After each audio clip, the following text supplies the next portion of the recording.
여러분, 안녕하세요.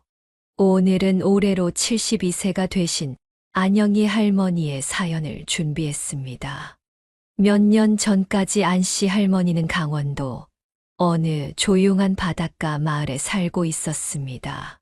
그곳에서 어부였던 남편과 함께 한평생 부지런히 일을 했고 아들도 키워내며 평화롭고 만족스러운 노후 생활을 보내고 있었죠. 하지만 몇 년 전 남편이 지병으로 먼저 세상을 떠난 뒤 안 씨는 오롯이 혼자 남게 됐습니다. 안 씨 부부의 슬하엔 아들 재우 씨가 있었어요. 20살 때 서울로 상경을 한 이후 일이 바쁜지 고향에 내려오는 횟수가 점점 줄어드는 아들이었죠. 20대 때는 그래도 1년에 3, 4번 정도는 안 씨 부부를 찾아왔지만 30대가 된 이후부터는 1년에 한 번도 잘 찾아오지 않았습니다. 하지만 안 씨는 그런 아들 재우 씨에게 전혀 서운한 감정을 가지고 있지 않았어요. 아들 재우 씨는 서울에서 사업을 하며 큰 성공을 꿈꾸는 야심에 차 있는 사람이었기 때문입니다. 안 씨도 그런 재우 씨의 꿈과 열정을 누구보다 잘 알고 있었고, 이 세상 누구보다 재우 씨를 믿고 있었던 안 씨였습니다. 따뜻한 아침 햇살이 창을 타고 부드럽게 스며드는 어느 가을 아침이었습니다. 남편이 세상을 먼저 떠난 후 늘 절간처럼 조용했던 안 씨의 집 안이 모처럼 분주해지기 시작했습니다. 아들 재우 씨가 근 2년 만에 고향집인 안 씨네 집에 찾아오는 날이었기 때문이에요. 안 씨 할머니는 새벽부터 분주히 움직였어요. 아들 재우 씨에게 엄마의 정성이 담긴 따뜻하고 푸짐한 집밥을 선물해주고 싶었기 때문입니다. 엄마 저 왔어요. 그동안 잘 지내셨어요? 재우야, 이게 얼마만이니? 어서 들어와. 멀리까지 오느라 많이 피곤하지? 엄마가 맛있는 음식들 많이 해놨으니까 얼른 들어와서 밥부터 먹어. 동해안 바닷가 시골 마을에 있는 낡고 오래된 집이 오랜만에 활기를 띠기 시작했습니다. 안 씨는 작지만 아늑한 거실에서 아들 재우 씨를 위해 따뜻한 차를 준비하기 시작했어요. 부지런한 안 씨의 성격 탓인지 낡은 집이지만 집안은 언제나 깔끔했어요. 아들 재우 씨는 오랜만에 방문한 고향집을 둘러보며 추억에 잠기고 있었습니다. 재우 씨가 어린 시절부터 봐왔던 부모님의 손때가 묻은 오래된 가구들을 보며 본인의 어렸을 때의 모습과 젊었을 때의 부모님의 모습을 떠올리고 있는 재우 씨였습니다. 오랜만에 찾아온 아들을 보며 안 씨 할머니는 반가워하면서도 한편으론 걱정이 앞서기도 했습니다. 엄마는 아들 얼굴을 오랜만에 보는 것만으로도 너무 기분이 좋네. 근데 재우야, 몇 년 전보다 얼굴이 많이 상한 것 같구나. 요즘 사업이 많이 바쁘니? 그 누구보다 아들 재우 씨를 잘 아는 사람이 안 씨였어요. 다른 사람들은 모르겠지만 안 씨만큼은 아들 재우 씨의 표정 속에 숨어있는 근심을 볼 수 있었어요. 그래서 오랜만에 보는 아들 재우 씨의 얼굴이 반갑기도 했지만 한편으로는 무슨 일이 생긴 건 아닌지 걱정이 되는 안 씨였습니다. 그런 안 씨의 말에 재우 씨는 어색한 표정을 지으며 대답을 했습니다.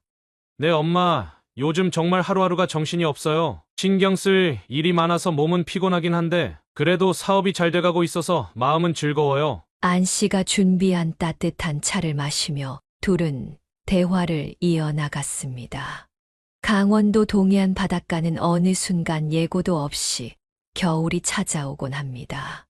얼마 전까지 분명 여름 날씨였지만 어느새 찬바람이 소매를 파고드는 겨울이 찾아오고 있었어요.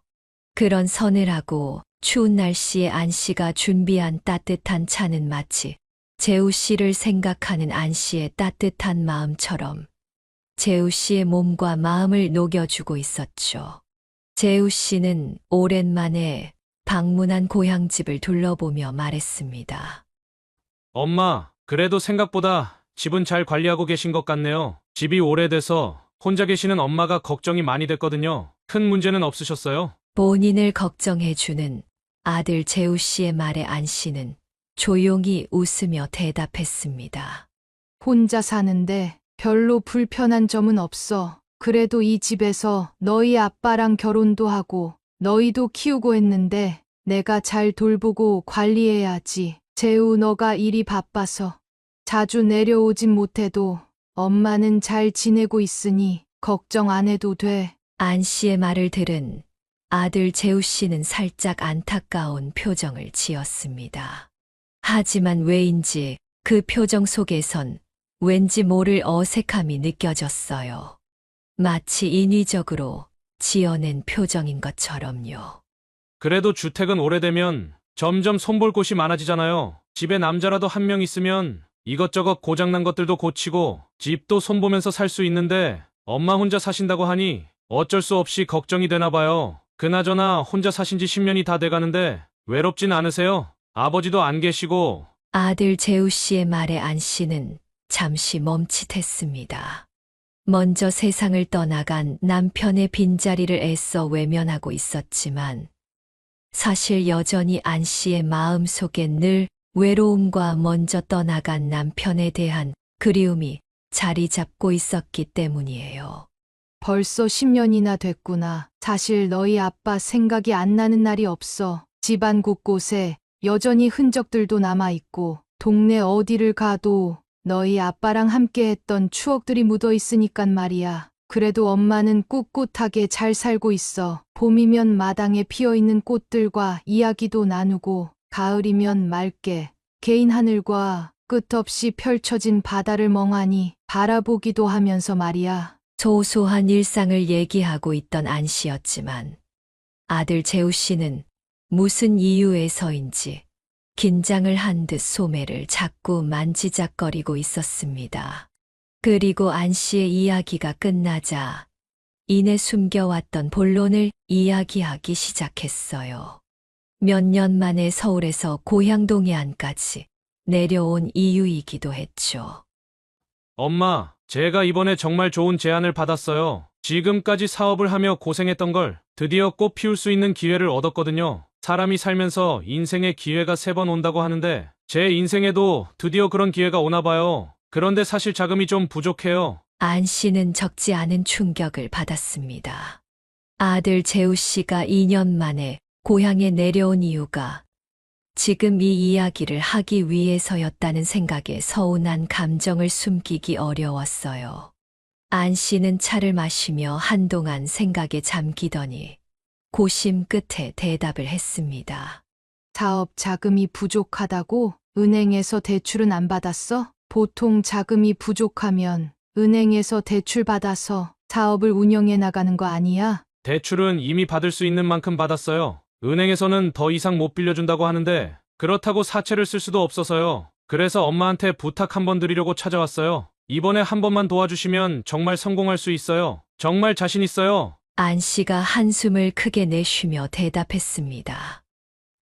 재우야, 너도 알다시피 엄마한테 남은 건 이 집 하나랑 바닷가에 있는 텃밭들 뿐이야. 안 씨가 단칼에 거절을 하지 않자 무언가 가능성을 본 듯 아들 재우 씨의 눈이 빛나기 시작했습니다. 엄마, 제가 하는 사업이 잘 풀려서 성공하게 되면 이 집보다 훨씬 좋은 집을 사드릴게요. 앞으로 노후 걱정도 하지 않게 만들어 드릴 테니까 아들 한 번만 믿어주세요. 진짜 저한테 온 처음이자 마지막 기회예요. 안 씨는 한동안 깊은 생각에 잠겼습니다. 남편이 본인에게 남겨준 유산이자 평생의 추억이 깃든 공간이었기 때문이에요. 하지만 아들 재우 씨의 간절한 눈빛을 외면할 수 없었고 지금껏 남들처럼 아들에게 금전적인 도움을 준 적이 없었기 때문에 자신이 해줄 수 있는 건 이것밖에 없다는 생각이 들기도 했어요. 하지만 그 자리에서 바로 확답을 내려줄 만큼 쉬운 문제가 아니었기 때문에 아들 재우 씨에게 조금만 생각할 시간을 달라고 했어요. 아들 재우 씨는 알겠다는 대답과 함께 점심만 먹고 곧장 서울로 다시 올라갔습니다. 하룻밤 묵고 가라는 안 씨의 부탁에도 일이 바빠서 안 된다며 서둘러 집을 나섰어요. 안 씨는 아들 재우 씨 앞에서 애써 미소를 지어 보이며 아들 재우 씨를 배웅했습니다.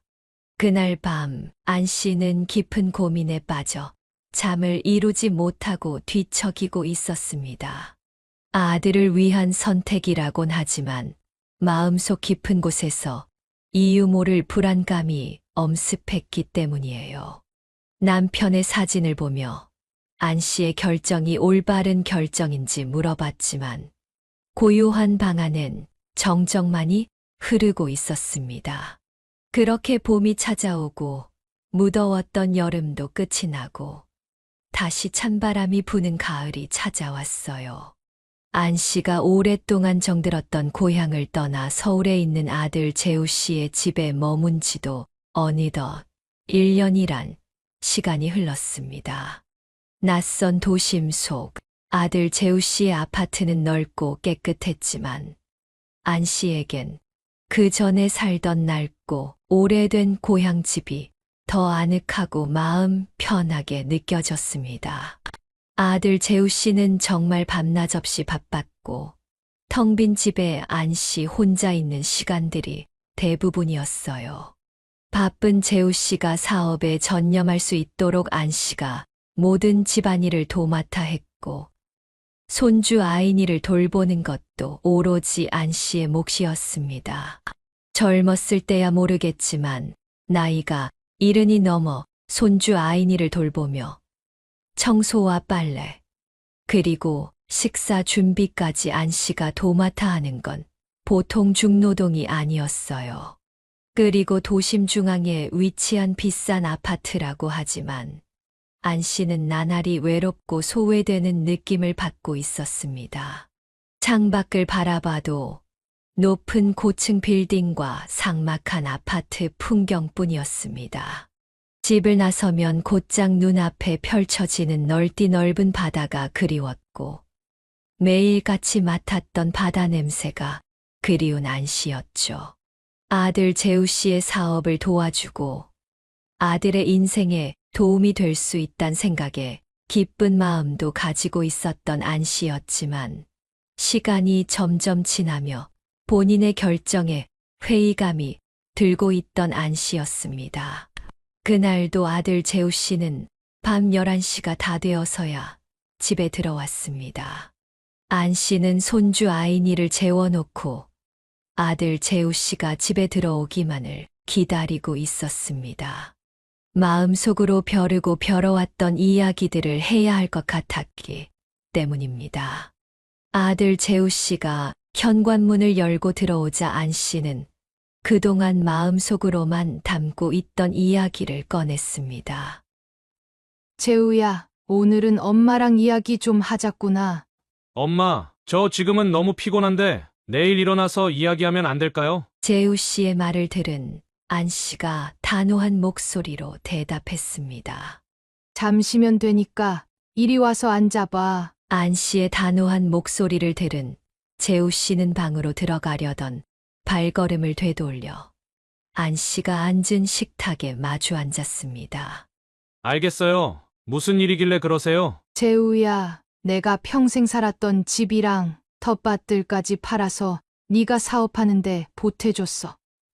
그런데 너는 매일 바쁘다는 핑계만 대고 어떻게 엄마한테 신경 한 번 안 쓸 수가 있니? 엄마는 서울에 아는 사람도 아무도 없고 친구도 한 명 없어. 모두 너를 위한 일이고 손주 아이니를 위한 일이라고 생각해왔지만 이젠 정말 너희 집에 갇혀서 식모처럼 사는 기분이야.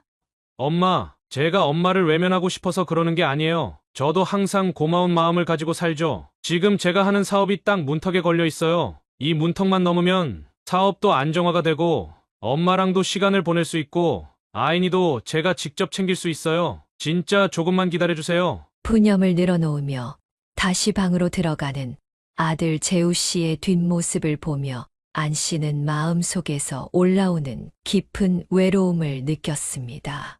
재우 씨는 늘 바쁜 일상에 쫓기고 있었고 아들의 집에서 안 씨의 존재는 그저 손주 아이니를 돌보고 이 집의 집안일을 대신 해주는 사람으로만 남아 있었어요.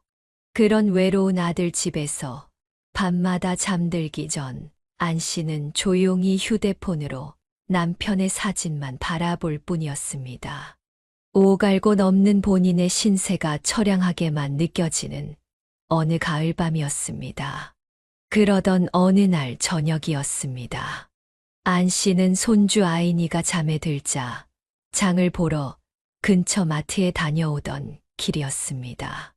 혹시 손주 아이니가 잠에서 깼을까 싶어 서둘러 아들 집으로 돌아가고 있었죠.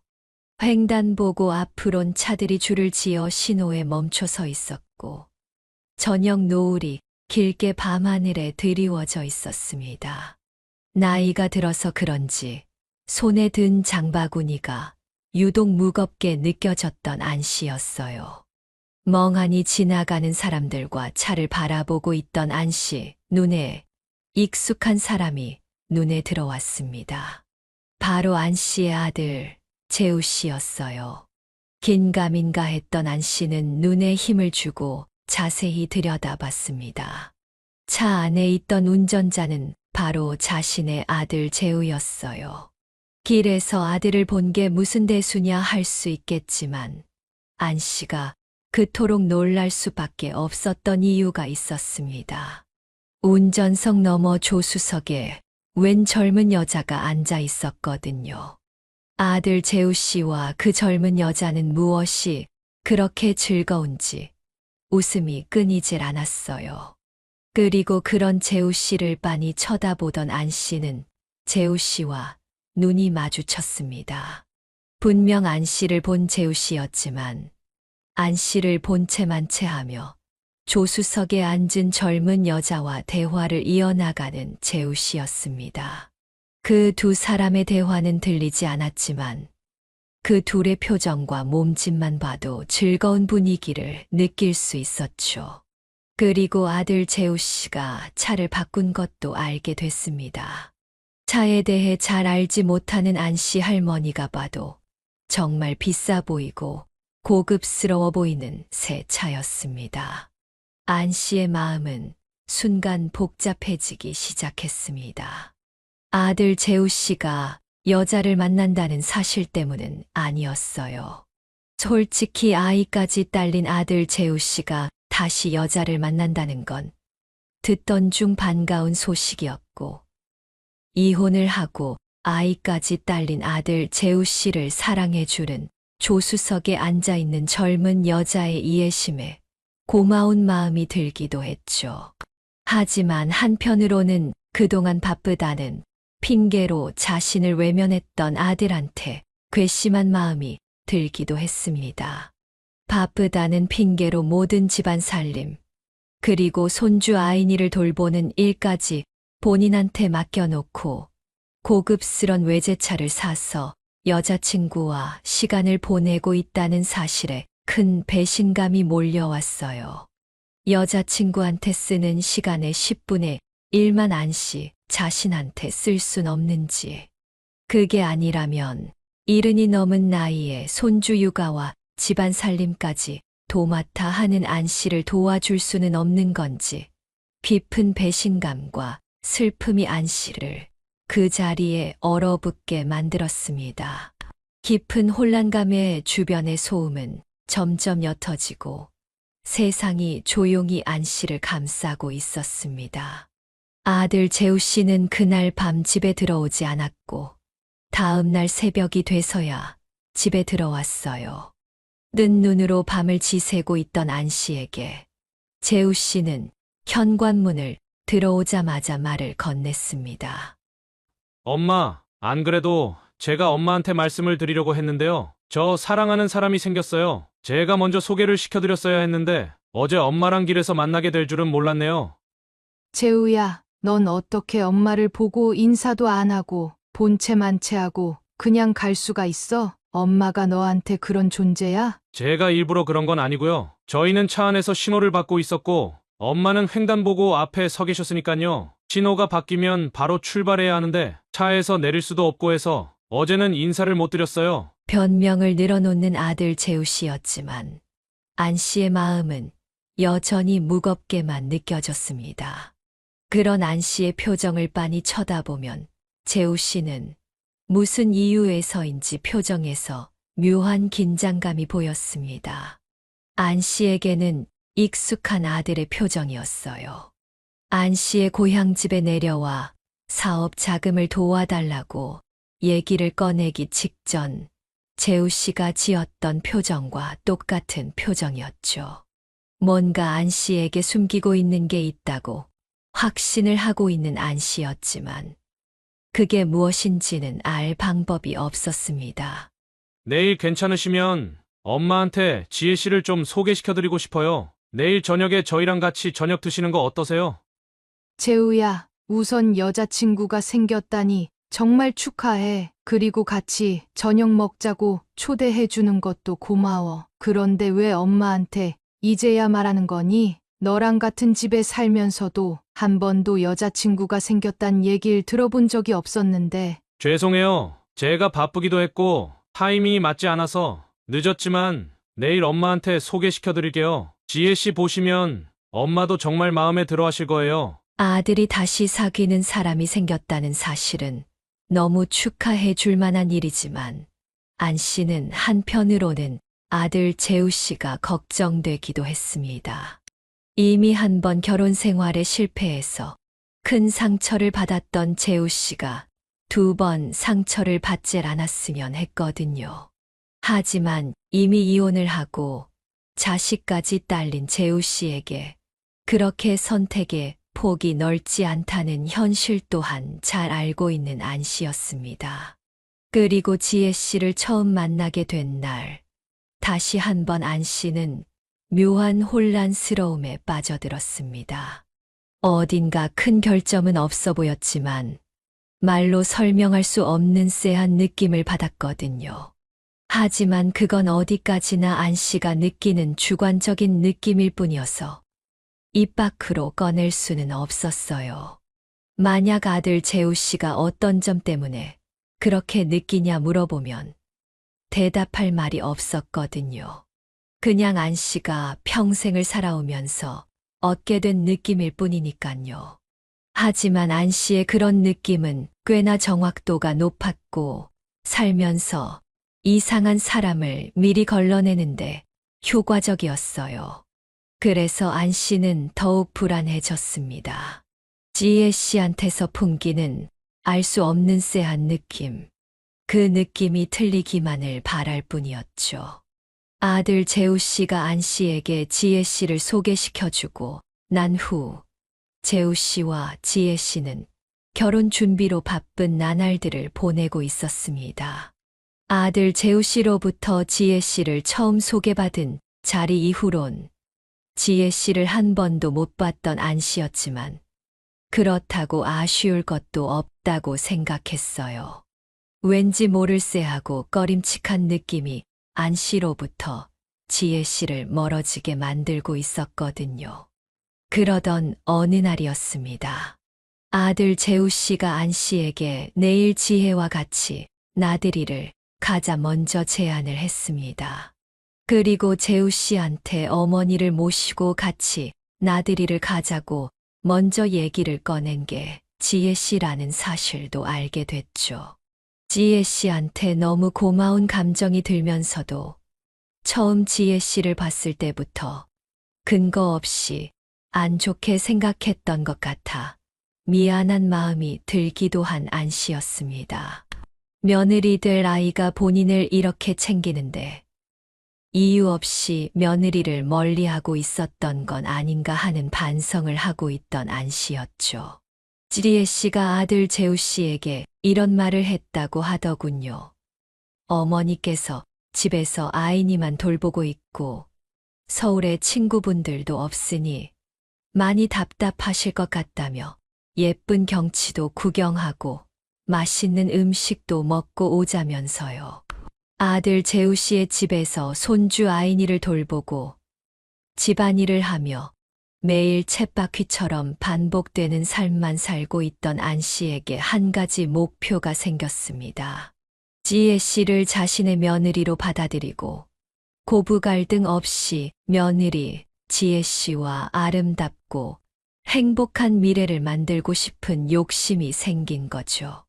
어머니, 오랜만에 바람도 쐬고 경치 좋은 곳 구경도 하러 가요. 한동안 집에만 계셨다고 하시던데 앞으로도 제가 어머니 모시고 좋은 곳 많이 모셔다 드릴게요.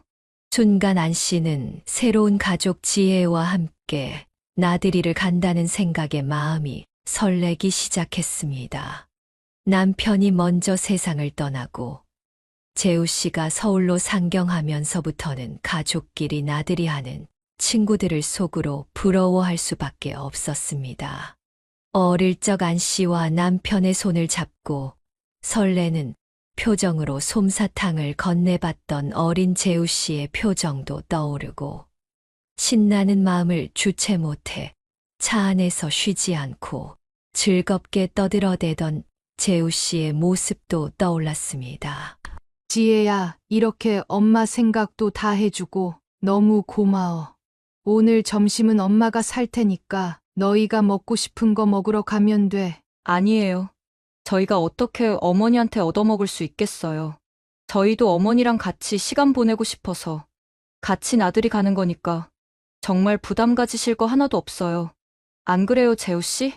그럼요, 지혜 씨. 저희가 아들, 며느리 된 입장에서 당연히 이 정도는 해야죠. 그리고 엄마, 내가 그동안 너무 엄마한테 무신경했던 것 같은데 이제 바쁜 일도 많이 끝났으니까 좀 더 엄마한테 신경 쓰도록 할게요. 오늘 같이 즐겁고 행복한 시간 보냈으면 좋겠어요. 그렇게 세 사람은 재우 씨의 차를 타고 호숫가 유원지로 향했습니다.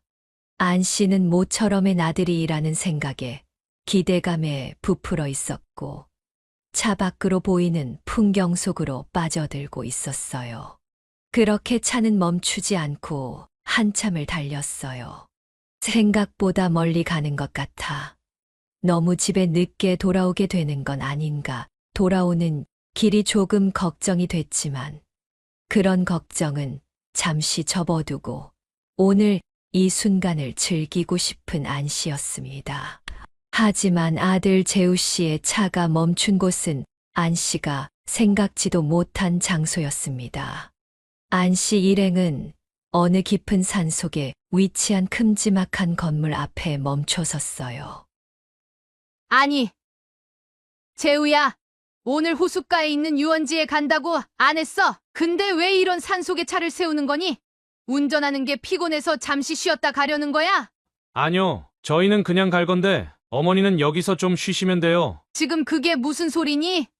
내가 여기서 쉬는 동안 너희끼리 나들이를 다녀오겠다는 말이야? 어머니, 어떠세요?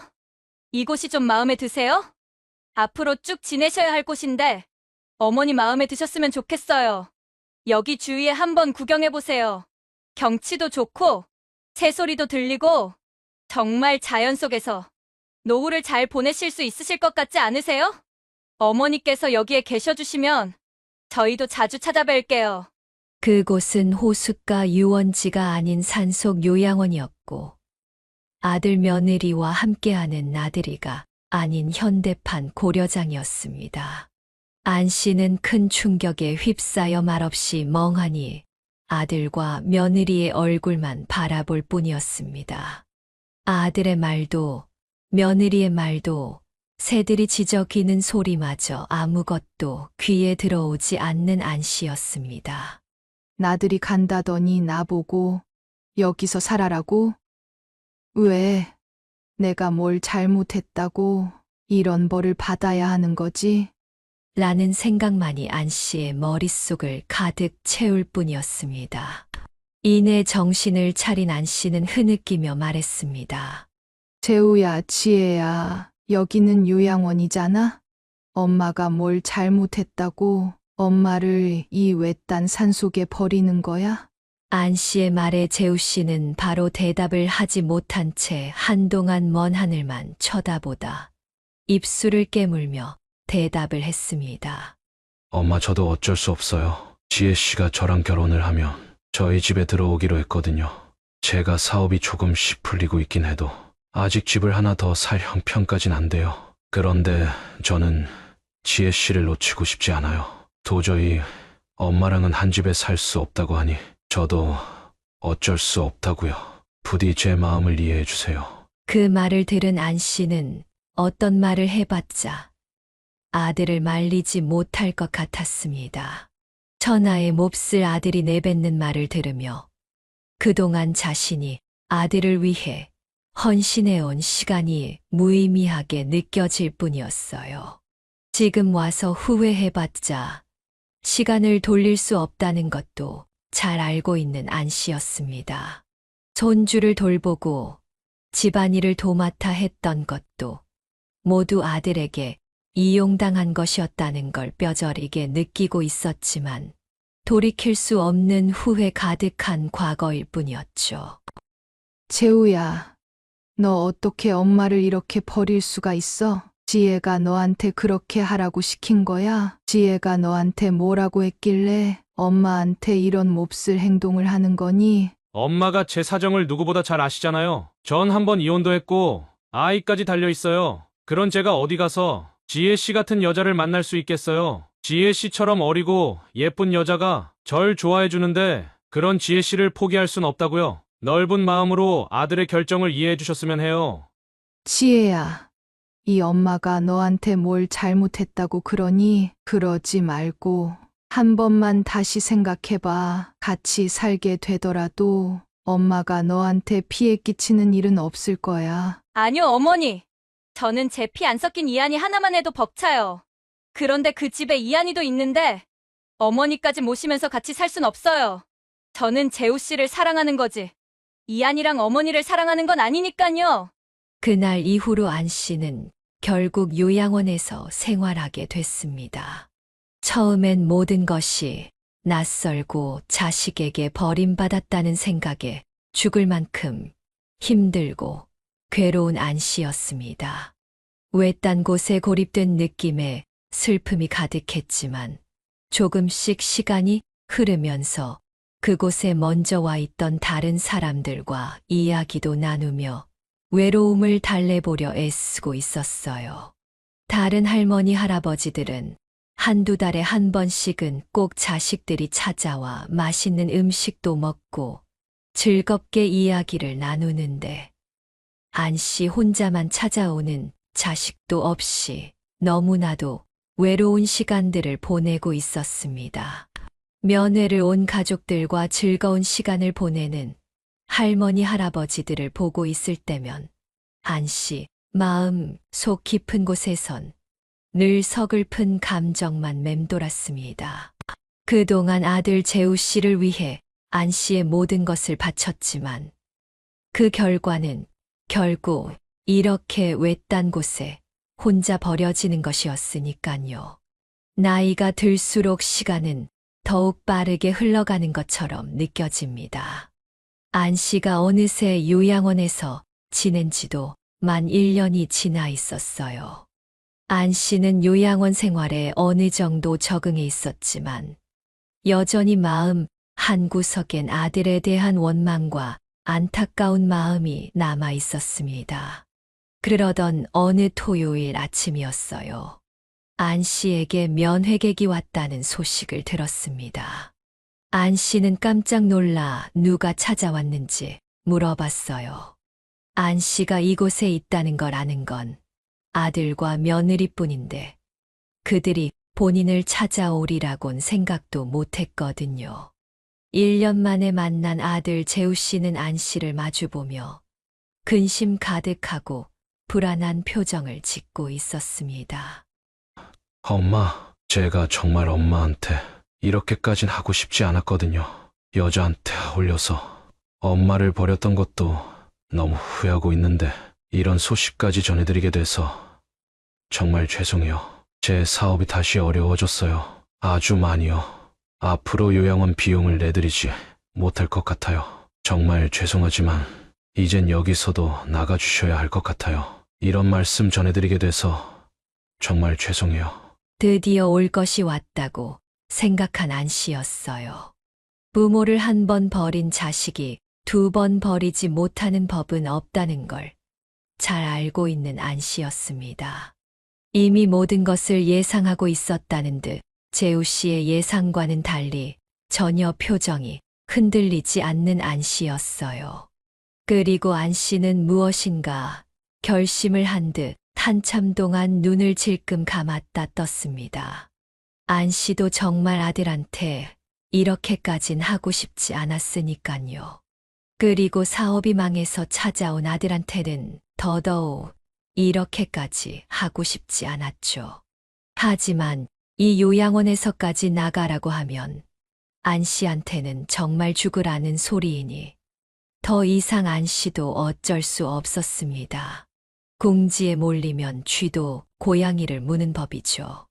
안 씨는 차분하게 아들을 바라보며 조용히 차용증을 꺼내들었습니다. 재우야, 너 이거 기억하지?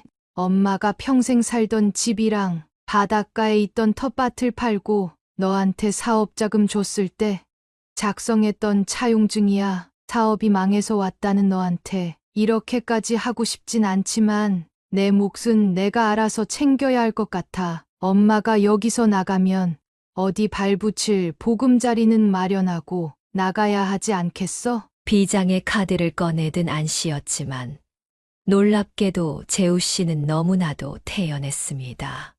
이 정도는 예상했다는 눈치였어요. 그러곤 아무런 표정의 변화도 없이 안 씨에게 이야기하기 시작했습니다. 엄마가 그냥 저 도와주고 싶어서 도와주신 거잖아요. 그리고 그 차용증, 공증도 안 받은 종이 쪼가리일 뿐이라고 제가 몇 번이나 말씀드렸는데 아직 그 종이 쪼라기에 미련 못 버리셨어요. 그거 아무 소용없다고요. 그냥 휴지 조각이나 마찬가지예요. 정말이야? 방금 네가 나한테 한 말이 정말 사실이니? 그렇다니깐요. 그런 종이 조각 가지고 있어서 뭐 하시려고요? 가지고 있어봤자 그냥 쓰레기일 뿐이에요. 제가 집에 가는 길에 대신 버려드릴 테니까 저한테 주세요. 엄마랑 저랑 개인정보들 적혀 있으니까 남들이 못 보게 제가 잘 버려놓을게요. 아들 재우 씨를 가소롭다는 듯이 쳐다보고 있는 안 씨였어요. 안 씨가 요양원에 지내는 동안 다양한 직업을 가졌던 다양한 계층의 사람들을 만날 수 있었어요. 그리고 안 씨와 가장 가깝게 지냈던 사람이 김 씨 할아버지였고 서울에서 오랫동안 변호사를 하셨던 분이었죠. 안 씨는 가장 친했던 김 씨 할아버지한테만큼은 다른 사람한테 말 못했던 이야기를 모두 털어놨어요. 남들한테 부끄러워서 얘기하기도 쉽지 않은 본인이 아들과 며느리에게 버림받았었다는 사실들을 말이죠. 그리고 김 씨 할아버지한테 그 차용증을 보여줬었어요. 아들 집에서 지내는 동안 다시 고향에 돌아가고 싶어 아들 재우 씨에게 차용증에 적힌 내용대로 돈을 상환해달라 요구했더던 일도 얘기를 했죠. 그랬더니 아들 재우 씨가 아무런 공증 없는 차용증은 쓰레기일 뿐이라고 안 씨를 세뇌시켜 왔었고 안 씨는 정말 그런 줄만 알고 땅을 치고 후회를 하며 살고 있었던 거죠. 혹시나 하는 마음에 변호사를 했던 김 씨 할아버지에게 종이에 적힌 차용증을 보여줬더니 변호사의 공증이 없는 차용증도 얼마든지 증거가 될 수 있다는 얘기를 듣게 됐던 안 씨였습니다. 그리고 김 씨 할아버지로부터 혹시 법적인 도움이 필요하면 자신이 얼마든지 발벗고 안 씨를 도와주겠다는 확답도 얻었습니다. 그것도 아무런 대가 없이 도와주겠다면서요. 안 씨의 사연을 모두 알고 있던 김 씨 할아버지는 옆에서 조용히 재우 씨를 바라보다 이내 큰 호통을 치기 시작했습니다. 어디서 교묘하게 부모를 조종하려 드냐고 하면서요.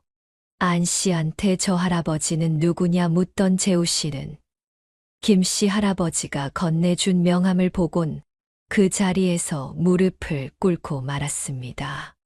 여전히 로펌에서 자문 변호사로 활동을 하고 있던 김 씨 할아버지였거든요.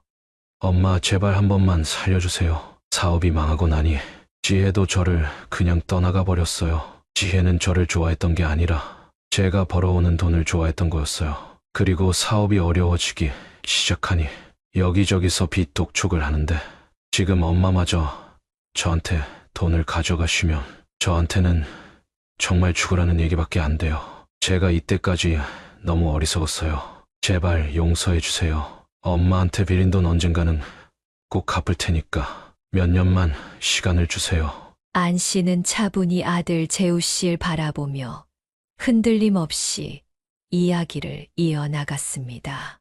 그러는 엄마 보고는 빈털터리가 된 채 여기서 나가라는 말이니? 너는 살아야 되고 엄마는 죽어야 돼. 내 몫을 내가 챙기는 것뿐이야. 억울해하지 말고 네 살 길은 네가 알아서 찾도록 하렴. 재우 씨는 눈물을 펑펑 흘리며 그 자리에 주저앉고 말았습니다. 안 씨 할머니는 그런 재우 씨에게 눈길 한 번 주지 않고 김 씨 할아버지와 요양원을 산책하러 갔고 금수 같은 아들로부터 오랜 시간에 걸쳐 얻은 교훈과 결단을 이제 실행에 옮길 일만 남은 안 씨였습니다. 지금까지 안 씨의 사연을 들어주신 여러분들께 감사의 말씀을 전합니다. 이 사연을 제보받은 뒤 안 씨 할머니로부터 그 뒤의 이야기를 또 제보받게 됐는데요. 다음 주쯤에 그 사연을 정리해서 다시 여러분들께 들려드리도록 하겠습니다. 안 씨 할머니가 근심과 걱정 없이 제2의 인생을 잘 사실 수 있도록 여러분들의 격려의 한마디 댓글로 남겨주시면 정말 감사하겠습니다. 안 씨 할머니에겐 그것보다 더 힘이 되는 것은 없을 테니깐요. 그리고 영상을 종료하시기 전에 잊지 마시고 구독과 좋아요 꼭 부탁드립니다. 저에게는 가장 큰 힘이 됩니다. 그럼 저는 다음 사연으로 다시 여러분을 찾아뵙도록 하겠습니다. 감사합니다. 여러분, 안녕하세요. 오늘 들려드릴 사연은 올해로 70이 된 박영숙 할머니의 이야기입니다. 좋은 마음으로 아들 내외를 도와줬던 박영숙 할머니를 승모 취급하며 당연한 듯이 부려먹었던 아들 내외.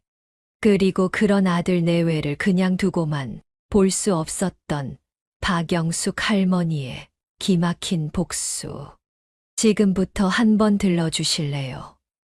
사연 후반부에 놀라운 반전이 숨어 있으니 끝까지 들어주시면 감사하겠습니다. 어느 겨울 새벽 박 씨 할머니는 아들 영진 씨네 집에 가고 있었습니다.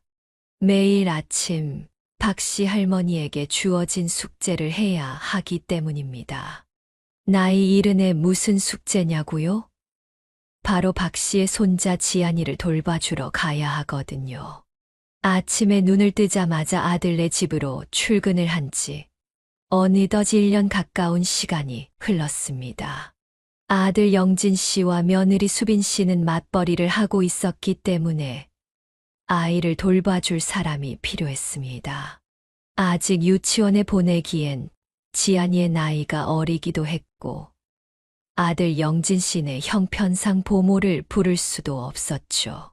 처음엔 아들 영진 씨와 며느리 수빈 씨에게 특별한 일이 생겼을 때만 하루 이틀 정도 손주 지안이를 돌봐주곤 했습니다. 그럴 때마다 너무 감사하다며 박 씨에게 감사의 인사와 함께 자그마한 선물을 전해주었던 아들 내외였습니다. 어머니 저희가 바쁜데 도와주셔서 정말 감사해요. 어머니 아니었으면 진짜 큰일 날 뻔했어요. 어디 지안이를 맡길 곳도 마땅치 않았거든요. 박 씨도 자신이 아들 내외에게 도움이 되어준다는 생각에 큰 뿌듯함을 느꼈습니다. 그리고 언제 봐도 사랑스러운 손주 지안이와 시간을 보낼 수 있다는 것도 가슴 벅찬 행복이었죠. 손주 지안이도 박씨 할머니를 너무나 좋아했고요. 하지만 시간이 지날수록 당연한 듯이 박씨 할머니를 불러대기 시작한 아들 내외였습니다. 좋은 마음으로 하루 이틀씩 지안이를 봐주기 시작했었지만 어느 날 정신을 차리고 보니 언제부터인가 매일같이 아들네 집에 출근을 하고 있었어요. 그리고 박씨 할머니가 손주 지안이를 돌봐주러 오는 걸 당연하게라도 생각하는 듯 며느리 수빈 씨는 어떤 통보나 의논도 없이 지안이를 박씨에게 맡기고 맞벌이를 시작했습니다. 아이를 키워보신 분들은 아시겠지만 육아는 보통 일이 아닙니다. 젊은 20대, 30대도 힘들어하는 게 육아인데 나이가 70이 다 된 박씨 할머니에겐 여간 힘든 일이 아니었습니다. 손주 지안이를 사랑하는 마음과는 별개로 몸이 지치고 체력이 달리는 건 어쩔 수 없는 일이었죠. 수빈아, 엄마가 내일은 병원을 좀 가봐야겠어. 손목도 아프고 허리가 끊어질 것 같아서 도저히 참기가 힘들어서 그러는데 내일은 나 대신 지안이 좀 봐줄 수 있겠니? 네. 저 내일 출근해야 하는데요? 갑자기 전날에 지안이를 못 봐주시겠다고 하시면 저보고 어떻게 하라는 말씀이세요? 내일 지안이를 돌봐줄 사람이 없어서 쉬어야 한다고 회사에 말 좀 하면 안 될까? 내일 하루만 지안이 봐주면 되는데 아니면 오전에 잠시 병원에 들렸다가 바로 올 테니 오전에라도 잠시 시간 좀 내줘. 제가 그렇게 자유로웠으면 어머니께 지안이 봐달라고 부탁도 안 드렸죠. 그리고 적어도 이틀 전에는 말씀해 주셔야 저도 제 스케줄을 조정할 수 있어요. 너한테 피해 안 주려고 이때까지 최대한 참고 있었는데 더는 못 버티겠어. 오늘도 집에서 여기까지 오는 도중에 몇 번을 앉아서 쉬었다. 온 줄 몰라. 왜 갑자기 허리가 아프시다는 거예요? 이때까지 저한테 아무런 말씀도 없으셨잖아요?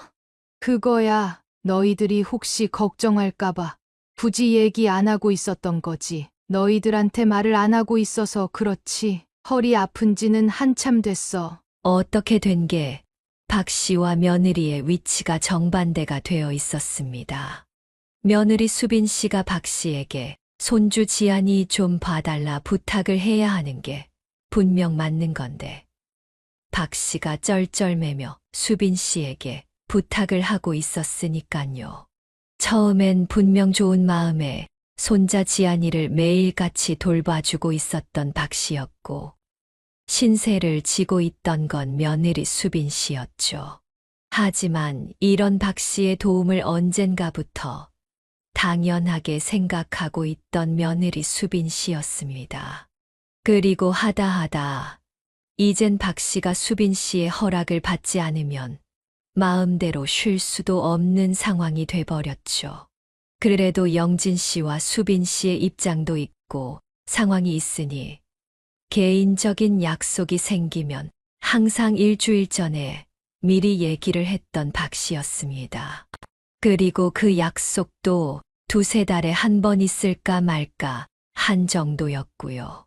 하지만 몸이 아픈 건 박 씨가 어떻게 할 수 있는 일이 아니었습니다. 누군들 몸이 아프고 싶어서 아플까요? 박 씨도 젊었던 20대 시절이 있고 30대 시절이 있었습니다. 처음 태어날 때부터 할머니로 태어난 사람은 이 세상에 아무도 없습니다. 박 씨는 젊어봤지만 수빈 씨는 늙어본 적이 없으니 박 씨 할머니의 고충을 전혀 이해하지 못하고 있었죠. 아들 영진 씨에게 손주 지안이를 내일 하루만 봐달라 부탁을 하고 싶었지만 가는 날이 장날이라고 했던가요. 하필이면 영진 씨가 경북 울진으로 며칠간 출장을 갔기 때문에 아들 영진 씨에게 도움을 청할 수도 없는 상황이었습니다. 사람이 살면서 가장 서러울 때가 몸은 아픈데 눈치 보이고 핍박을 받을 때입니다. 그간의 박씨 할머니의 희생과 고충을 남몰라라 하는 수빈 씨의 태도에 박씨 할머니도 그동안 참아왔던 서러움이 북받쳐 왔습니다. 그런 서러움을 억지로 꾹꾹 참으며 몇 번을 더 부탁했지만 결국 며느리 수빈 씨는 내일 병원에 좀 다녀오겠다는 박씨 할머니의 부탁을 묵살했고 다음 날 박씨 할머니는 아픈 허리를 부여잡고 먼 길을 걸어왔습니다. 박씨 할머니 집에서 버스 정류장까지 꽤나 거리가 멀었기 때문이에요.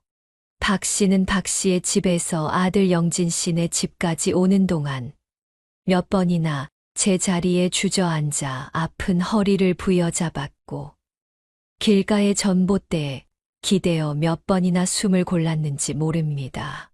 몇 번이나 포기하고 그냥 집으로 돌아가고 싶었지만 손주 지안이 생각에 그럴 수도 없는 박씨였어요. 아무 일도 모르는 듯 박씨를 보며 활짝 웃는 손주 지안이를 보니 만감이 교차했습니다. 이 사연을 듣고 계신 분들 중에서 손주를 보신 분들도 꽤나 있으시죠. 자식은 미워할 수 있어도 절대 손주는 미워할 수 없다는 말을 이해하시는 분들도 많으실 거라 생각합니다. 처량한 본인의 신세를 손주의 미소로 대신 위로받고 있는 박씨였어요. 하지만 박씨를 보고 환하게 웃는 지안이의 미소를 봐도 며느리 수빈 씨에 대한 괘씸함은 사라지지 않았어요. 그동안 좋은 게 좋은 거라고 섭섭하고 서운한 감정을 가슴속에 삭히고만 있던 박씨였지만 오늘은 꼭 한마디를 해야겠다고 다짐했습니다.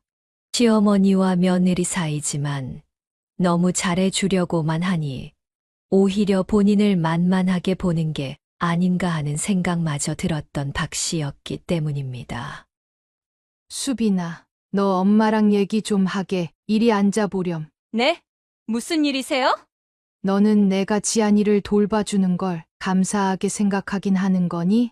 어떻게 내가 몸이 아파서 하루만 병원을 다녀오겠다는데 그걸 모른 척 할 수 있어? 감사하게 생각하긴 생각하죠.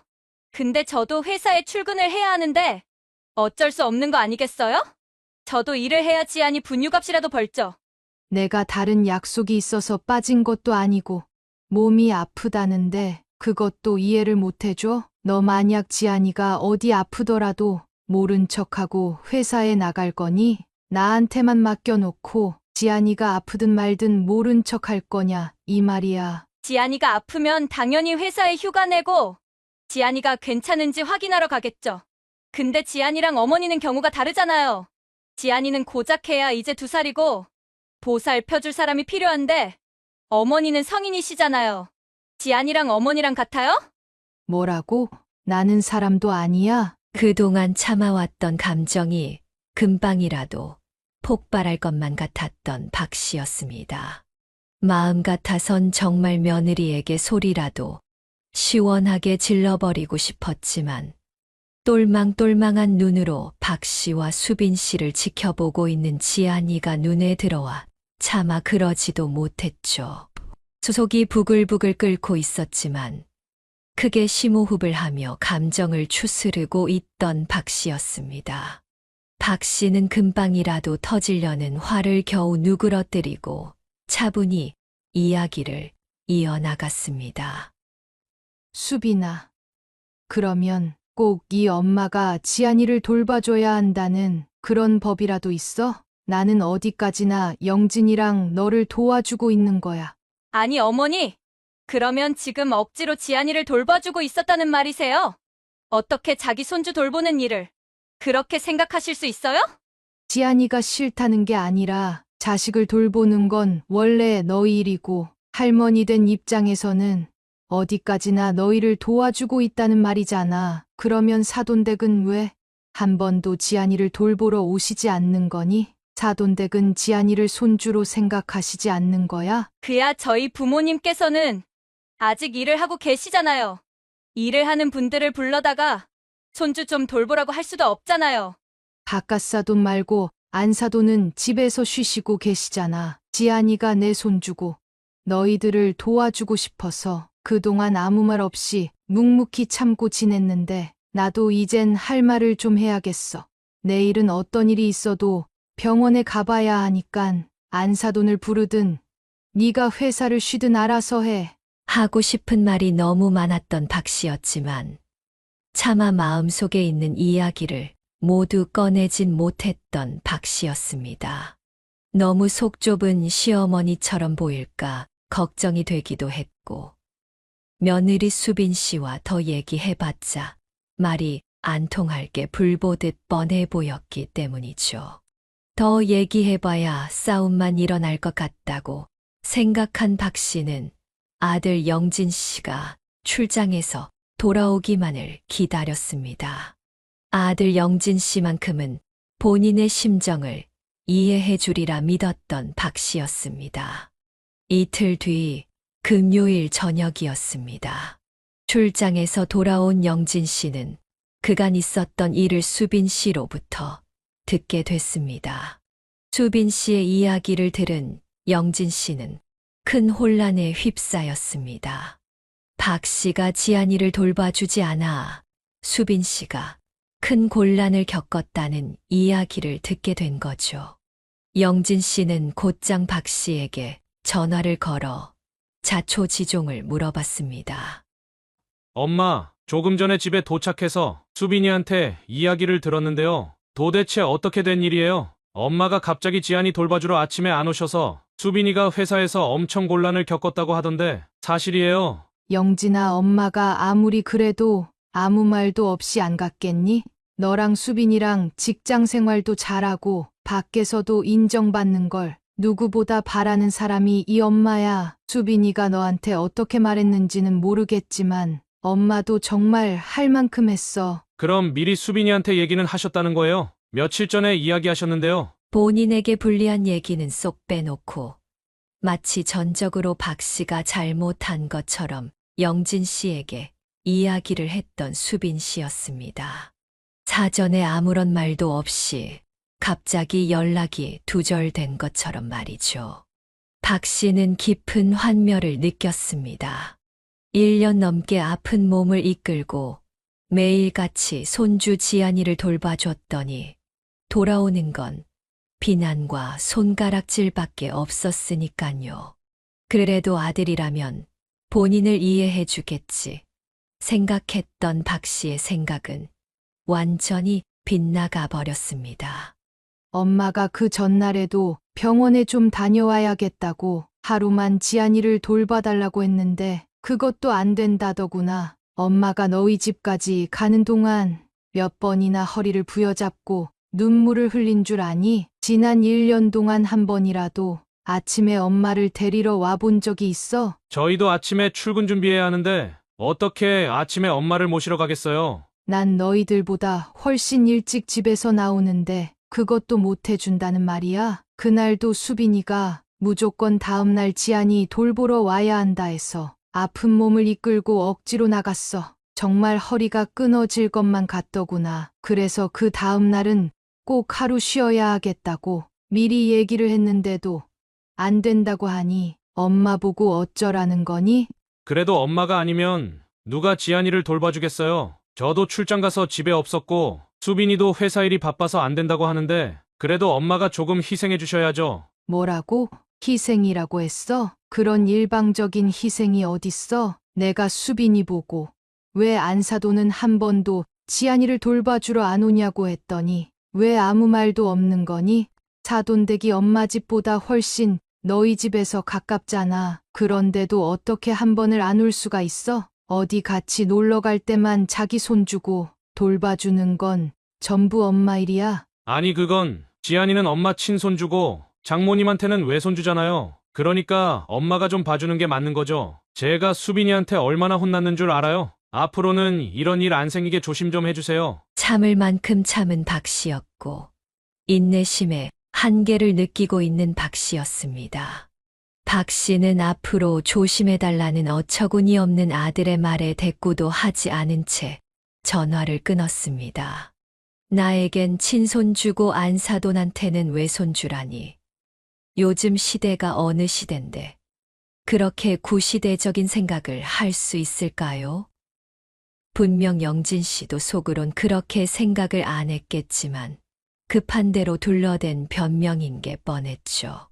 너무나 아끼고 사랑하는 손주 지안이를 한동안은 못 보게 되더라도 더 이상 이대로 당하고만은 살 수 없다고 생각했어요. 주위의 친구들은 은퇴를 한 후 자기 남편과 경치 좋은 곳에 놀러 가고 맛있는 음식을 먹으러 다니던데 이 나이 먹고 마치 창살 없는 감옥에 갇힌 듯한 본인의 신세가 너무 참담하게 느껴진 박 씨였습니다. 다른 친구들처럼 오전에 커피를 마시며 음악을 듣거나 유튜브를 볼 수도 없었고 시원한 가을 바람을 맞으며 낙엽이 지는 공원을 산책하러 다닐 수도 없는 마치 죄수가 된 듯한 기분이었어요. 그리고 무엇보다 박 씨를 비참하게 만든 건 대놓고 안사돈과 차별하는 아들 영진 씨와 며느리 수빈 씨의 태도였죠. 그도 그럴 수밖에 없는 게 영진 씨와 수빈 씨가 결혼을 할 때도 더 많은 돈을 보태준 건 박 씨였습니다. 박 씨보다 형편이 더 좋은 사돈댁이었지만 아들을 둔 엄마 입장에서 더 많은 돈을 쓸 수밖에 없었던 것이죠. 박 씨의 노후 자금의 상당 부분을 아들이 집을 사는데 보태줬고 사돈댁에서는 간단한 혼수만 해왔는데 어떻게 된 게 자식들한테 받는 대접은 정반대였으니깐요. 통화를 하다 아무 대답 없이 박 씨가 전화를 끊자 곧장 영진 씨로부터 몇 통의 전화가 연달아 왔습니다. 더 할 말이 없다고 생각해 전화를 받지 않고 있었지만 이참에 확실히 결론을 지어놔야겠다 생각한 박 씨는 고심 끝에 아들 영진 씨의 전화를 다시 받았습니다. 엄마 아무런 말도 없이 전화를 끊으시면 어떡해요? 나도 참을 만큼 참았어. 앞으론 너희 집에 갈 일 없으니 연락 안 했으면 한다. 마음속에 꾹 눌러왔던 이야기를 영진 씨에게 통보하고 곧장 전화를 끄는 박 씨였습니다. 박 씨의 휴대폰에 불이 날 정도로 전화가 끊없이 왔지만 절대 전화를 받지 않았어요. 이젠 자신도 이런 굴레에서 벗어나 본인의 인생을 찾아야겠다 결심한 박 씨였거든요. 손주 지안이를 돌봐주느라 한동안 나가지 못했던 아파트 시니어 클럽에도 다시 나가고 자주 가던 카페에서 따뜻한 커피를 사들고 나와 낙엽이 무성한 공원 벤치에 앉아 새들이 지저귀는 소리도 들었습니다. 모처럼 찾은 해방감에 마음의 여유를 되찾은 박 씨였어요.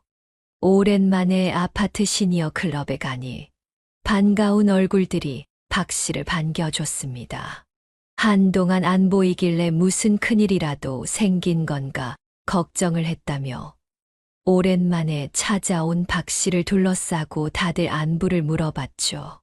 박 씨의 마음을 가장 잘 이해해 주는 건 역시 비슷한 또래의 친구들이었습니다.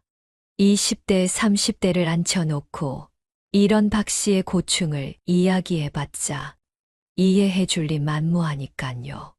못 본 사이에 얼굴이 많이 수척해졌다고 건강이 나빠진 건 아닌지 조심스레 물어보는 이 씨 할머니였어요. 박 씨는 그간 본인에게 생겼던 일을 이 씨 할머니에게 털어놨습니다. 이 씨 할머니도 근처 아파트에 사는 아들네 집에 손주를 돌봐주러 다녔던 경험이 있었기 때문이에요. 그래서 본인의 마음을 누구보다 잘 이해해 줄 것 같았습니다. 손주를 사랑하는 마음이랑 노예처럼 지내는 거랑은 전혀 다른 문제예요. 박 씨의 이야기를 들은 이 씨 할머니가 이야기했습니다.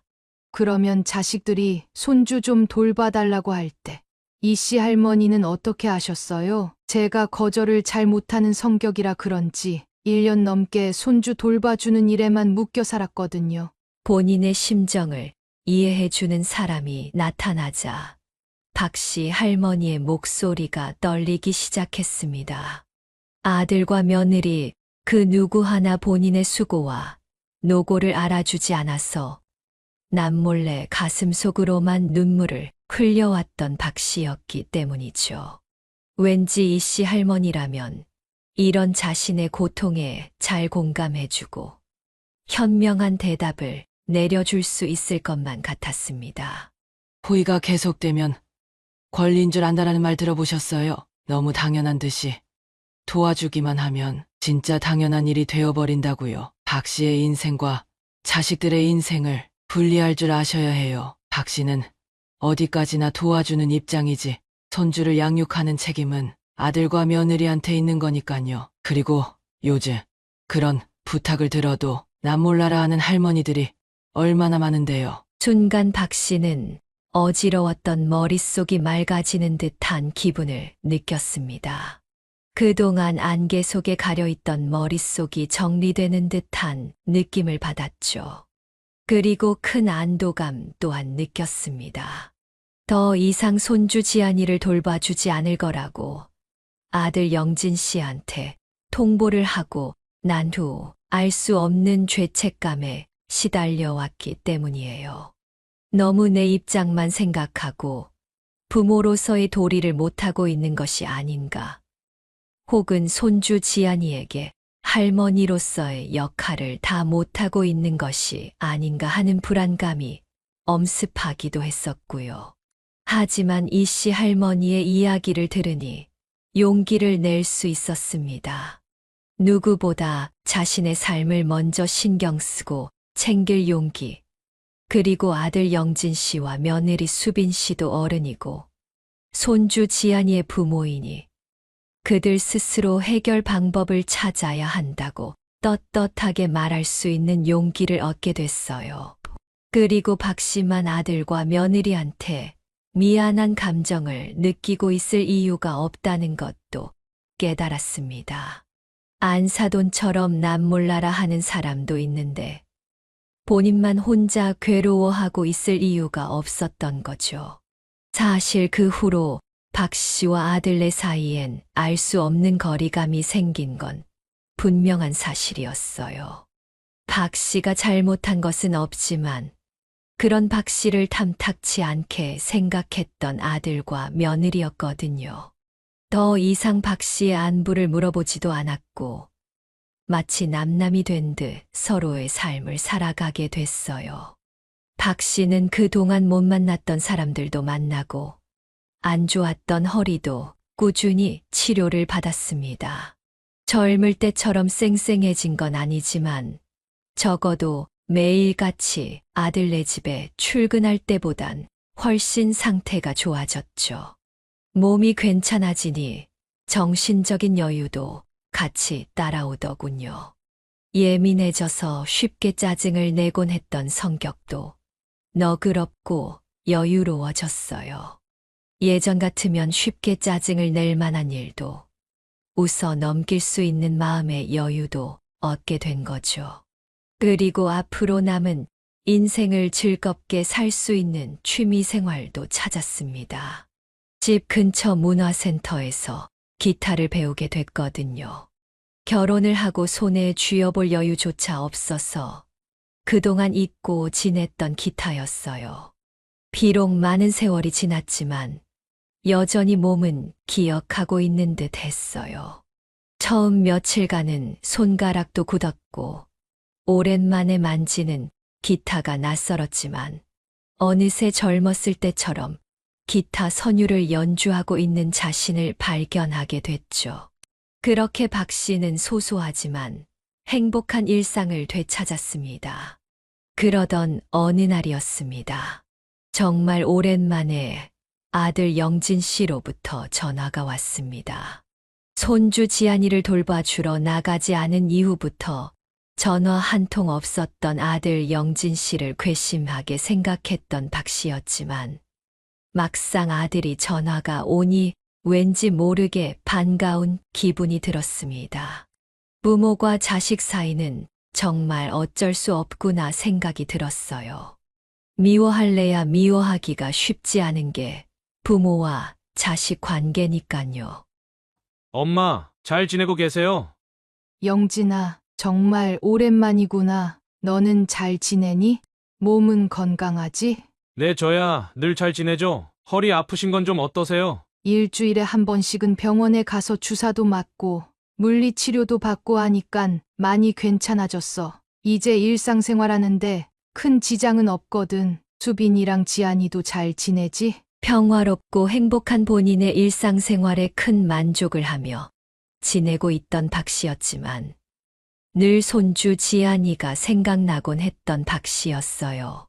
1년이 넘는 기간 동안 사실상 아들과 며느리 대신 박 씨가 양육을 도맡아 왔었고 지안이가 커가는 모습을 보는 게 유일한 낙이었던 박 씨였거든요. 하지만 어느새 손주 지안이의 얼굴을 못 본 지도 몇 달이 지나 있었습니다. 엄마, 저번엔 제가 정말 죄송했어요. 너무 저희 입장만 생각하고 아픈 몸을 이끌고 지안이를 돌봐주러 오는 엄마의 입장을 이해하지 못했던 것 같아요. 영진아, 지금이라도 그런 말을 해주니 너무 고맙구나. 사실 지안이를 더 이상 돌봐주지 않겠다고 얘기를 한 이후로 너희한테 연락 한 통 없길래 자식한테도 버림받았다 생각하며 지내왔어. 지금이라도 그때의 엄마 심정을 이해해주니 서운했던 감정도 싹 사라진 것만 같아. 앞으로 엄마도 연락 자주 할 테니 종종 같이 밥도 먹고 꾸준히 얼굴 보면서 지내자꾸나. 아들 영진 씨로부터 전혀 예상하지 못한 뜻밖의 사과를 받으니 오히려 더 미안해진 박 씨였어요. 내가 고생하는 걸 전혀 생각도 못하고 있는 줄 알았는데 속으론 엄마 걱정을 하고 있었다니 너무 속 좁고 이해심이 없는 부모가 아니었나 하는 생각마저 들었죠. 하지만 그와 동시에 아들 내외 그리고 손주 지안이와의 밝은 미래를 꿈꾸고 있는 박 씨였습니다. 다른 친구들처럼 아들네와 꾸준히 왕래를 하고 지내고 서로에게 기쁨이 되고 행복이 되어줄 수 있는 사이가 될 수 있을 것만 같았어요. 1년 만에 되찾은 자기 일상에 너무나 만족하고 있던 박 씨였지만 아들과의 관계가 회복되니 그것들과는 비교할 수 없는 만족감과 뿌듯함을 느꼈던 박 씨입니다. 아들이 먼저 용기를 내서 자신에게 화해의 뜻을 전했으니 이번엔 박 씨 차례인 것 같았어요. 손수 음식을 만들어 아들네를 방문하고 싶다는 뜻을 전했죠. 영진아, 너랑 수빈이가 괜찮으면 이번 주말에 한번 놀러 가도 괜찮을까? 이번 주말에요? 마침 잘 됐네요. 안 그래도 이번 주말에 혹시 저희 집에 좀 오실 수 있으신지 물어보려고 했거든요. 아, 그래? 어쩜 엄마랑 생각이 똑같니? 역시 내 아들이야. 엄마가 너희 좋아하는 음식 만들어서 갈 테니까 오랜만에 수빈이랑 같이 밥도 먹고 그동안 어떻게 지냈는지 소식도 전해주렴. 아, 근데 엄마, 음식 만들어서 오시는 건 그 다음 주에 오시면 안 돼요. 왜? 이번 주엔 어디 나가서 먹으려고? 그러지 말고 엄마가 음식 해갈게. 사실은 이번 주에 저랑 지혜랑 둘 다 주말에 사무실에 나가봐야 해서요. 근데 장모님도 시간이 안 된다고 하셔서 엄마한테 다시 부탁을 드리려고 했죠. 박 씨는 마치 머리를 한 대 맞은 듯 큰 충격에 빠졌습니다. 순수한 의도로 자신에게 사과를 하고 관계를 개선하고 싶어 하는 줄 알았더니 다른 목적이 있었다는 걸 알게 됐으니까요. 아들에게 다시 한번 배신을 당했다 생각한 박 씨는 순간 큰 소리가 나올 뻔한 걸 가까스로 목구멍에 다시 집어넣었어요.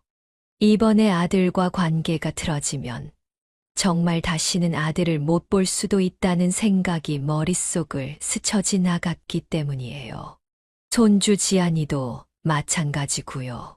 하지만 저번처럼 당하고만 있을 순 없다는 생각이 들어 이번엔 용기를 내서 본인의 생각을 분명히 전달할 생각이었습니다. 영진아, 엄마는 너가 엄마하고 다시 좋은 관계를 유지하고 싶어서 전화를 한 줄 알았더니 결국은 지안이를 다시 좀 봐달라는 얘기야? 절대 그런 건 아니에요. 요즘은 저희 회사 근처에 유아 유치원에 지안이를 맡기고 있는데 주말엔 유치원을 운영을 안 하거든요. 그래서 진짜 이번 한 번만 부탁을 드리는 거예요. 그리고 다음 주부터는 저희랑 같이 놀러도 다니고 좋은 시간들 보냈으면 좋겠어요. 이번 한 번뿐이라는 아들 영진 씨의 말을 과연 믿을 수 있을까요? 박 씨도 아들 영진 씨의 말을 100%다 믿진 못했어요. 저번에도 한두 번 손주 지안이를 돌봐주러 가다 결국 1년 넘게 매일같이 출근을 했었으니깐요.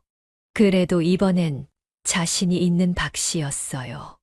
만약 그 다음 주에도 또 손주 지안이를 봐달라고 하면 냉정하게 거절할 용기가 있고 자신이 생겼거든요.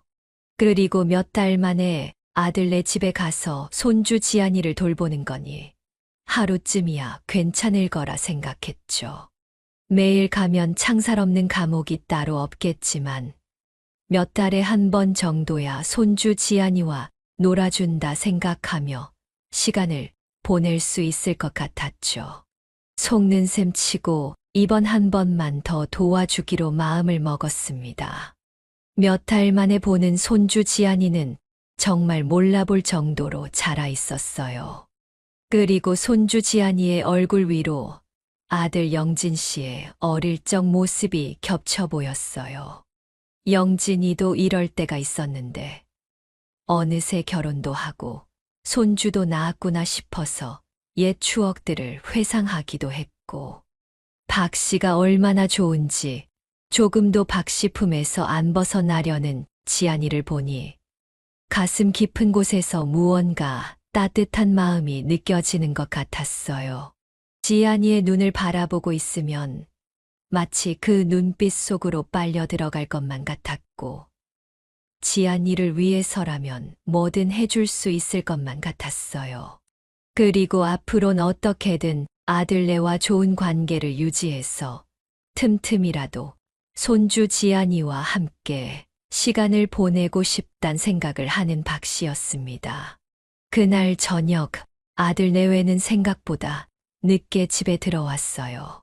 저녁 6시 전에는 들어오지 않을까 싶었는데 저녁 9시가 다 돼서야 들어오더군요. 생각보다 늦게 들어오긴 했지만 오늘 하루쯤이야 괜찮다 생각한 박 씨였습니다. 내일도 일요일이고 아들 영진 씨도 바쁜 일은 없을 테니 집까지 태워달려고 부탁을 하려단 참이었어요. 그 순간 아들과 며느리의 옷에서 숨길래야 숨길 수 없는 고기 냄새가 났어요. 분명 주말에 회사에 일이 있다고 했는데 어떻게 둘이 때 맞춰 같이 들어오는지 이상하다 싶었는데 박 씨를 빼놓고 아들과 며느리끼리 고깃집에 다녀온 게 분명했죠. 아니, 너희들은 어떻게 이 엄마를 두고 너희끼리 고깃집에 다녀올 수가 있어? 하루 종일 지안이를 돌보고 있는 나는 뭐 입도 아니라는 거야? 아, 엄마 사실은 오늘 6시쯤에 퇴근했는데 수빈이도 마침 그 시간에 퇴근을 했다고 하더라고요. 지안이 낳고 나서 부부끼리 시간을 보낸 적이 별로 없는 것 같아서 같이 저녁 먹고 들어왔어요. 미리 연락 못 드려서 죄송해요. 어머니, 다음 주엔 저희가 더 맛있는 곳에 모시고 갈게요. 저희도 부부끼리 데이트 안 한 지도 너무 오래됐고 때마침 퇴근 시간이 겹치다 보니 저녁만 같이 먹고 들어왔어요. 한 번만 이해해 주세요. 모처럼 제가 지안이를 돌보고 있어서 둘만의 시간을 보냈다곤 했지만 왜 본인을 놔두고 갔는지 섭섭한 마음만큼은 어쩔 수 없었던 박 씨였습니다. 눈치 없이 아들과 며느리가 데이트하는데 끼이려고 한 게 아닌가 하는 생각이 들다가도 뻔히 집에서 혼자 지안이를 돌보고 있는 박 씨 생각이 났을 만도 한데 어떻게 아무 말도 안 하고 모르는 척을 하고 있었던 건지 너무 괘씸하기도 했어요. 그래도 다음 주엔 손주 지안이를 데리고 같이 밥을 먹으러 가자던 아들 영진 씨의 말에 또 한 번 모시기는 척 넘어갔던 박 씨였습니다. 늘 이런 우유부단하고 강단 없는 성격이 박 씨 스스로를 힘들고 피곤하게 만들었지만 어쩔 수 없는 박 씨의 성격이었죠. 약속했던 다음 주 주말이 됐지만 아들과 며느리는 아무런 연락도 없이 박 씨를 찾아오지 않았습니다. 오랜만에 아들 내외와 식사를 하러 간다는 생각에 들떠 정말 오랜만에 화장도 하고 나름 아끼는 옷들을 입으려고 전날에 미리 다려놨는데 온다던 아들 내외는 아무런 소식도 없었습니다. 약속 시간이 30분이 지나고 1시간이 지나도 박 씨의 전화를 받지 않는 아들과 며느리였습니다. 언제 무슨 연락이라도 올까 속절없이 핸드폰만 만지작거리고 있었던 박 씨였습니다. 전화도 안 받고 문자도 안 받길래 카톡을 한번 남겨보려고 했어요. 그때였습니다. 박 씨 눈에 도저히 믿지 못할 사진이 눈에 띄었어요. 안사돈 최 씨가 올려놓은 카톡 프로필 사진이었죠. 고깃집에서 찍은 소고기 사진이었습니다. 고깃집에서 고기 사진을 찍은 게 무슨 대수냐고 생각하실 수도 있지만 고기가 중요한 게 아니었어요.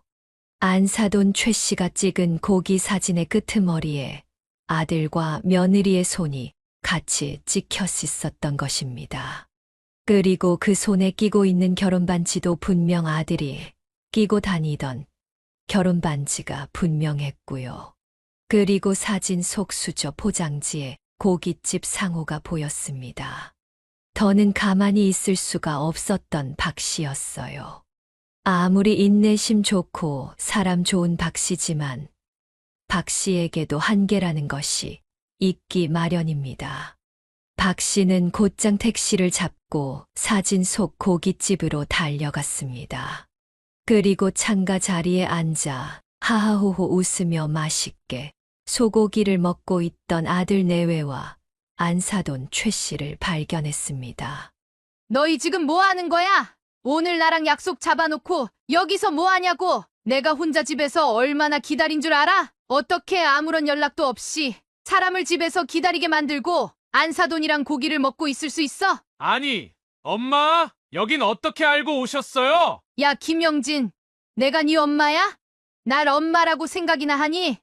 이런 인간 같지도 않은 놈, 너희 같은 쓰레기들을 자식이라 생각하고 며느리라 생각한 내가 바보다. 내가 바보야. 아니, 당신 지금 어디 앞이라고 막말을 내뱉고 있는 거야? 지금 우리 딸한테 쓰레기라고 했어. 그 엄마의 그 딸이지. 하여튼 부모를 알면 자식을 안다고. 너희 딸이 나한테 무슨 짓을 해왔는지 알기나 해? 당신 지금 지안이 좀 돌봐줬다고 유세 떠는 거야? 손주 좀 돌봐준 게 무슨 그렇게 자랑거리라고 큰 소리를 뻥뻥 치는 거야? 내가 1년 넘게 지안이 돌봐주는 동안 당신은 한 번이라도 손주 보러 들려본 적 있어? 이렇게 같이 놀러 갈 때만 당신 손주고 평소엔 짐짝처럼 생각하는 인간이 어디서 주둥이를 놀리고 있어. 아니, 어머니! 진짜 말 조심하세요. 저희 친정 엄마한테 계속 막말하시면 저도 더는 가만히 못 있어요. 너희 엄마가 지안이 대하는 게 딱 그 꼴이잖아. 그리고 오늘 나랑 약속 잡아놓고 왜 여기서 너희 엄마랑 고기를 먹고 있는지 네 입으로 설명이나 해봐. 며느리 수빈 씨는 할 말이 없는지 잠시 멈칫거리다 이내 말을 이어나갔습니다.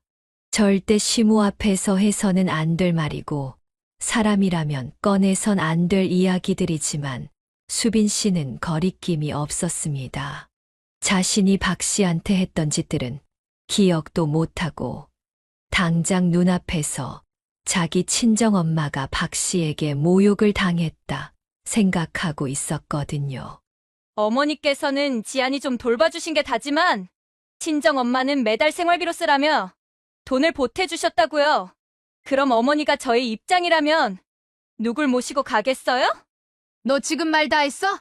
내가 너희한테 생활비를 안 줬다고? 사람을 이런 식으로 대우한다는 말이야?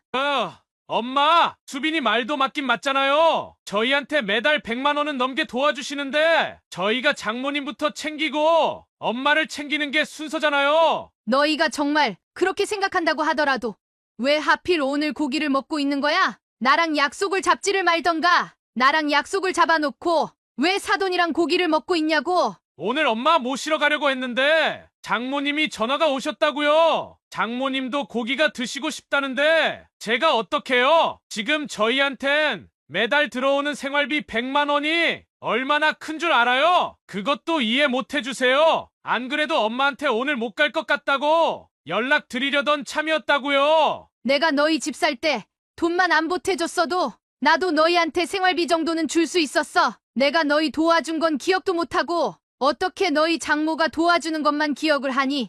그건 이미 지나간 과거잖아요. 근데 생활비는 지금도 매달 들어온다고요. 박 씨는 그 자리에서 서서 온 고깃집이 떠나가라 소리를 질러댔습니다. 그동안 마음속에 참아왔던 울분이 드디어 터져버린 거죠. 그러고 아들 내외와 안사돈 앞에 놓인 그릇과 접시들을 모조리 내동댕이 쳐버렸습니다. 한 맺힌 박 씨의 울음소리에 주변에 있던 다른 손님들도 차마 박 씨를 말리지 못했어요. 박 씨의 한 맺히고 서러운 울음소리에 분명 알지 못할 사연이 있다고 생각을 했을 겁니다. 아들 내외와 안사돈이 앉은 테이블은 말 그대로 박살이 나버렸어요.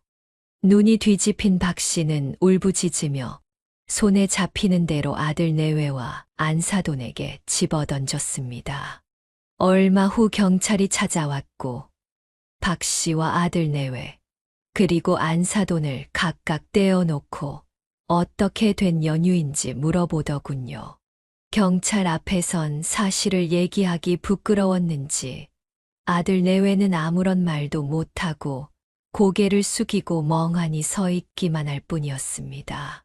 그날 이후 박 씨는 막 나가는 아들과 며느리에게 시원한 참교육을 해줬다는 생각과 본인이 아들과 며느리에게 너무 잘해주려고만 하다 보니 호구처럼 이용당한 것 같다는 생각에 너무 혼란스러운 나날을 보내고 있다고 합니다. 이 사연을 듣는 여러분들이 박 씨의 입장이었다면 과연 어떻게 행동을 하셨을까요? 박 씨 할머니가 어떻게 행동하는 게 정답이라고 생각하시는지 궁금합니다. 지금까지 박 씨 할머니의 사연을 들어주신 여러분들께 감사하다는 말씀을 전합니다. 앞으로 박 씨 할머니가 본인의 인생을 잘 헤쳐나갈 수 있도록 힘이 되는 한마디와 응원의 메시지를 댓글로 남겨주시면 정말 감사하겠습니다. 저도 박 씨 할머니가 부디 행복한 삶을 살 수 있도록 기도하겠습니다. 마지막으로 구독과 좋아요 한 번씩 부탁드리며 위로의 댓글 꼭 부탁드립니다.